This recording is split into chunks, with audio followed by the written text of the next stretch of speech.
मित्रांनो, array array पैसा थ्रीचा trailer आलेला आहे.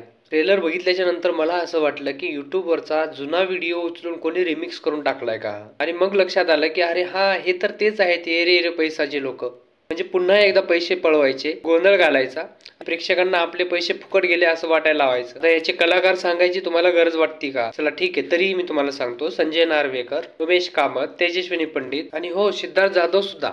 आणि या ट्रेलर मध्ये त्यांचा अभिनय 4G नेटवर्क नसलेल्या मोबाईल सारखा. रेंज आहे पण कनेक्शनच नाहीये. डायलॉग तर त्याहूनही भारीच आहेत. काय तर म्हणजे माझ्या मागे इन्कम टॅक्स लागलेला आहे. खरं सांगू का, हसण्यापेक्षा प्रश्नच पडतो की हे कौन है ये लोग, कहां से आते हैं?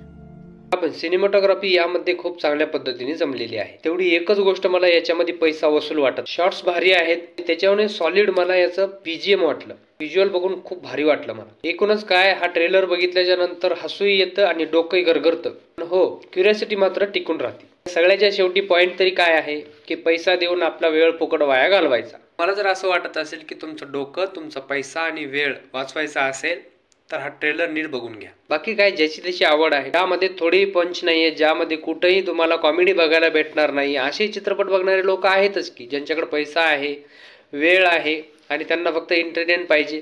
ही कोणतंही एंटरटेन त्यांना चालतंय. असे जर चित्रपट तुम्हाला आवडत असतील तर हा चित्रपट तुमच्यासाठी आहे. ज्यांना खरंच जेन्युइन तुम्हाला जर कॉमेडी बघायची असेल, चित्रपट बघायला जायचा आहे की नाही हे तुम्ही तुमचं ठरवायचं. हा ट्रेलर मला 50-50 वाटला. तुम्हाला हा ट्रेलर कसा वाटला ते जरा कमेंट करून सांगा. आणि आमच्या चॅनलवर जर नवीन असाल तर कृपया चॅनलला सबस्क्राईब करायला विसरू नका.